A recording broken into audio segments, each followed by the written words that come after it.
Now joining me, as always, for a school board recap interview is Holyoke School Superintendent John McCleary. Mr. McCleary, how you been? Good, Mark. How you doing? Doing good. And graduation went good without a hitch, from what I understand. And, right. No, it went pretty well. I don't know if you noticed, my kid went the wrong way when she was going up to the stage. Leave it to the superintendent's kid, right? Yeah, leave it to the superintendent's kid to go in the wrong direction. I just kind of stood there and I thought, all right, there's a principal here, a counselor here, there's a ton of teachers. Somebody's going to get her to her seat, and I'm not going to have to yell at her from the stage, like, snap! But that was my kid. Really proud of that moment. Man, it feels like wintertime today, It feels like it's not after graduation. Right, yeah, it doesn't feel like the middle of May. No, it feels like after Thanksgiving or something, Right. But yeah, it's coming to an end. School year is just about done. So parents, tag year it. Summer. Hard to believe it is that time of the year already. As the board started off their past board meeting with a shared leadership report. Yeah, so we've been talking about this throughout the school year, Mark. The board charged shared leadership, standards of excellence specifically, about how do we attract and retain quality educators, teachers, staff members, so how do we bring them in, and then how do we keep them, and especially in light of the teacher shortage and other things like that, how are we going to remain competitive, find the best people we can possibly find to educate our kids, because they deserve the best, and then how do we keep them? So Tiffany Watson, who is the chair for the Standards of Excellence, came and presented the final report to the board. You can get on our webpage and see that report, or if you're on the Holyoke app, it was under the live feed yesterday, and feel free to read it. There were some good ideas in there. The committee, it's kind of funny, when you hear that charge, attracting and retaining quality teachers, the first thing you think about is salary. Mm-hmm. And so I was pretty sure, I knew that salary was going to show up. But the other two areas kind of surprised me, based on the research that we did and based on the opinions and feedback from folks that we talked to through shared leadership and throughout the schools and just research that we did. They kind of focused on three areas. The first was substitute teaching. Do you know that a student will spend almost a full year in a substitute teacher's classroom as they move from kindergarten to 12th grade? So in that 13-year period, they have so many subs that actually 1 year of school is spent with a substitute teacher. Huh. Yeah. That is interesting. Yeah, and then when you start to think about it, so that means I pretty much spent an entire year of my educational career coming up with pranks and being a jerk to some stranger that got $40 a day to be there, Right. And I'm like, so the suggestions were, we want to work with our subs, train with them, kind of help them get some more training, look at the sub pay, and provide guidance and support for those people, because they're pretty critical. Right. And and we've got some really good subs, and they don't mess around like I used to. I think kids are better to subs now. Probably. But kids are probably better anyway. But now, why would that attract and retain quality people, though? Because you're talking, and it's the fact that a lot of teachers said they don't really feel comfortable leaving their classroom if they've got an emergency or a sick child, or for more professional development or more training. Right. They don't like to leave their classroom because they're worried that maybe they're not necessarily leaving it in the best hands. Now, and I'm not criticizing the people that are doing that job, because they do a great job. But then the sub said, we would love extra support and to kind of get in on some of the technology and other things like that. So I thought that was really good. Another area that they focused on was professional development. They really feel like we need to have a set curriculum that we can give to a new teacher so that new teacher's not so overwhelmed. Whenever a new teacher comes in and they have to plan everything from ground zero and try to build an entire year's worth of work, along with trying to learn all these different things, and some of them are coaching on top of that, and just the classroom management, everything, it can really contribute to burnout. Right. So some time for teachers to work together, some time to get some of that work done, and then have some really good finished products. And then lastly was the fiscal incentives, more pay, or continue to look at that. But one thing I thought was interesting is that one of the recommendations is that we look at some loan forgiveness programs and really facilitate that process so that teachers who are graduating with debt can come to Holyoke, and we've got a plan for them to help them work through the federal loan forgiveness program so that they can get those loans forgiven for working out in a rural area. And there are 2 programs that do that, but they're really kind of hard to navigate as just one person. Right. So the district is looking at contracting with a company that would help teachers navigate for really actually a very minimal fee. And so one program will forgive, I think, up to half of a teacher's student loan debt. The other program forgives up to 100% with no cap on how much student loan debt that they have. Right. So that would be really good, because these kids are graduating from college with a house loan now.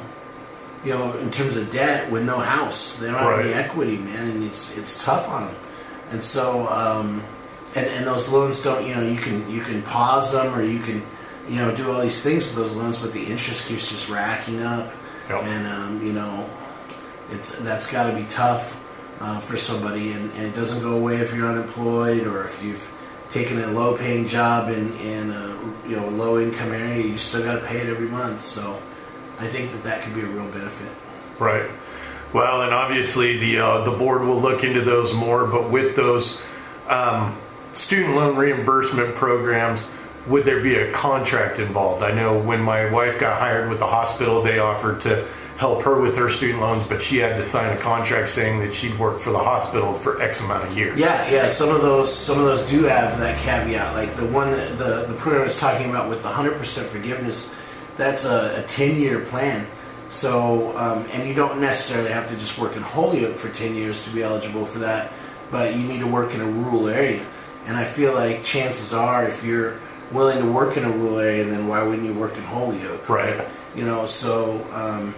So there will be some contractual things to look at, and just different things like that. Of course, now all these are suggestions right now from the Standards of Excellence. The board will take those under review, look at them. We're going to really discuss those in our July retreat, set some goals, and see what we can do to kind of get some of them started. But I just want to wrap that up. Thanks so much to Tiffany, to just the people that sat on that Standards of Excellence, and just all the shared leadership folks that gave feedback on that. It's been a process, and it's a good little report. So I really encourage the community to go out and get online and take a look at it.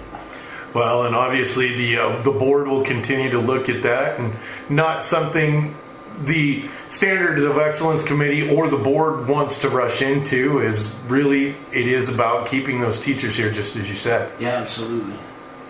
So more on that as the board continues to look at that. As from there, they moved to staff and student survey reports. Yeah, so every year Holyoke surveys students and staff, and we've been doing this for 8 years. The results are pretty much just really good. Mm-hmm. Overwhelmingly positive.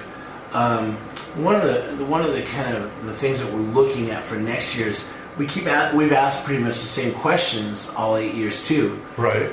So like my teacher cares about me in school. That's always really high. It's like in the 80s or 90s in terms of responses every year. My principal cares about me at school. That's always like almost 100%, Mm-hmm. And so the Standards of Excellence Committee and members on that were saying, so are we really helping by asking the exact same questions every year? Right. And maybe we need to drill down a little deeper and start asking some theme-based questions, maybe around some bullying, other things like that. But actually, I wanted to touch on the bullying because last year, one of the kind of the areas that we were a little like, that seemed high. And I think I told you that I think we had like 32 kids who had responded that they don't necessarily feel welcome at school, and that 32 kids is that's 32 kids too much. Right. We pretty much saw a big reduction in that answer, in terms of kids saying that they didn't feel welcome. So I give the junior high and the high school, and especially those folks that are working between like grades 5 through like 9, I really give them kudos for seeing that and doing some work, and you can see that there was a reduction in that area. So excellent news there. Yeah.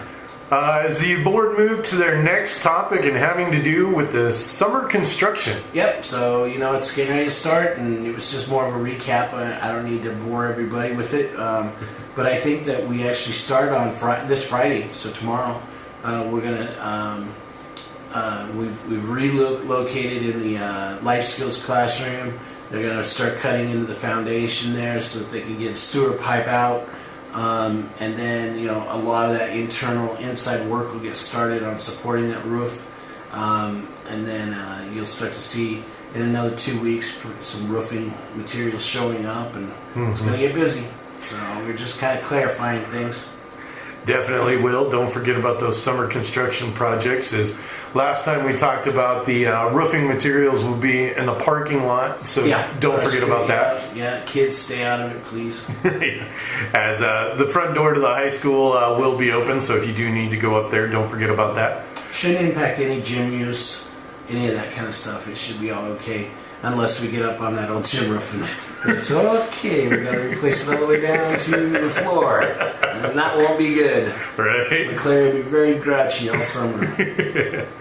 From there, the board moved to their next topic and having to do with selection of auditors. Yep. So every year, the board needs to go out and solicit an auditor. We're sticking with Scott Zabo out of Sterling, Zabo Lauer and Associates. He's done our audit for several years now, really familiar. Ben Ray, who's the new business manager, has really established a good relationship with him. And, there's a school of thought that you want to mix up your auditors maybe every, 10 years or something like that. So we're by no means at that point. Right. But Scott just does a great job. As people come in, they crank out that audit, they get it done in 3 days, and they're really helpful throughout the rest of the year. Like, for example, during that whole best health insurance thing I was talking about, right, we really had to talk a lot with Scott about how do we allocate that money, since it's already an existing debt, that we're going to pay over 6 years. And so he was really helpful in that kind of stuff. So board's happy with that, and I think that it's probably a wise decision to stick with it. As once again, that is something the board and the schools have to deal with every year. I know us normal people hear audit and the heart skips a beat and everything, but it's nothing bad for the school. No, and then what's funny is you get an unqualified audit. That's what you're shooting for, which totally sounds bad because you say, no, I want to qualify it. No, you don't. Sounds like you're hiring Joe Blow off the street to your audits. Yeah, so and those are for to identify the qualified audits that's when you have problems in your audit. So you're shooting for that, and so that's it's just kind of weird. Schools are weird. As we'll hear about that again as the board gets those results from that. From there, they moved into the health insurance package. Yeah, so the school board approved. Well, actually, they approved 2 insurance packages. So they approved the liability insurance through the Colorado School District self-insurance pool, which is all the if somebody gets hurt on the playground, making sure that if an HVAC unit smokes up like it did, we've got some coverage and stuff like that. So we went with that. Really marginal increases there, about $2,000. And when you think about the amount that we're paying for that, which is probably $50,000 a year, that's not bad. Right. Then health insurance, 0% increase for health insurance. Yeah. people are pretty happy with the program that we have. There's some perks to that, such as your health club reimbursement accounts and other things like that. And the customer service seems to be better. And this is, I don't know. Somebody on the board asked, when was the last time we had a 0% increase on health insurance? I mean, I don't know. You'd have to really dig deep to find that. I have a feeling. Getting out of that best health insurance was probably the best thing for the school district. And I hate to say that because, it's part of the Colorado Association of School Boards, but I think it was probably the best move that we could have made. So just good news there for the board is... Oh, sorry, Dave. Oh, you're fine. Does that pretty much finalize insurance stuff for the board and everything? Yeah, it does. Any idea why somebody would be calling me right now? I'm guessing state track or baseball. Driver, state track. Guessing you're going to have a lot of calls today dealing with that stuff. Yeah.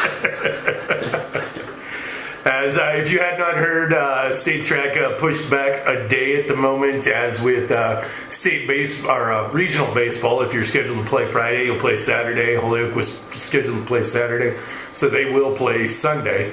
So do keep that in mind.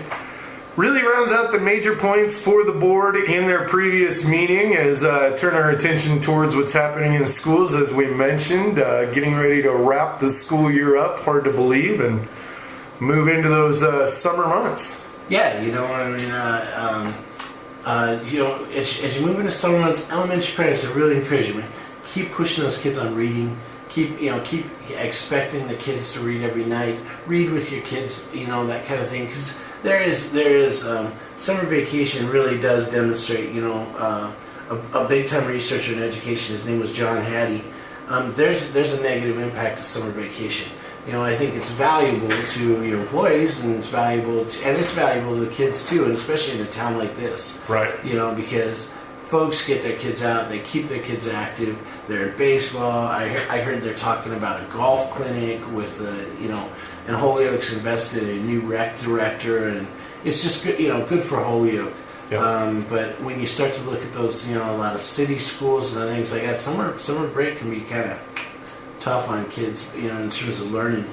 So I encourage you to do that, and I hope that everybody has a safe and successful summer.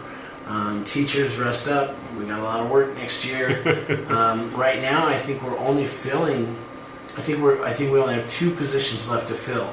So sort of that more aggressive recruiting and hiring practices are sort of paying off for us too, because. I think last year at this time we were still staring down 7 positions to still fill. So, right. So that's good. About the state track stuff, I just was kind of joking with Dusty Sprague this morning. I said, use the school credit card, take him skiing. And he said, yeah, that's not going to happen. He said that he overheard a coach from another school explaining to kids that they were going to miss their graduation tomorrow, on Sunday. Right. A ton of schools are graduating on Sunday. Right. I'm thinking, I know that some folks say, it's kind of a hassle that we're graduating on Mother's Day, but not as much of a hassle as missing it. Right. And I don't know what I would do as a parent. If grandma's flying in from Phoenix or. That's a tough situation because one, you've got the kid competing in state track or state baseball, and 2, they're graduating, and hopefully they're only graduating from high school once. Yeah. So. Yeah, exactly. It's just that's a tough spot. I really feel for those guys because no matter what, there's going to be some serious rear end chewing today in some of those districts. I have a feeling. Yep. Parents will be upset about that, and they should. I agree. Well, as always, I encourage you, if you have any questions about what was talked about in the board meeting, in this board recap interview, or what's happening in the schools, do get in contact with Holyoke School Superintendent John McCleary or a board member, as they'll be happy to answer your questions for you. Well, John, if there's nothing else, we'll let you go for a couple weeks. Yeah. Thanks, Mark. Yep, thank you. Okay, bye-bye.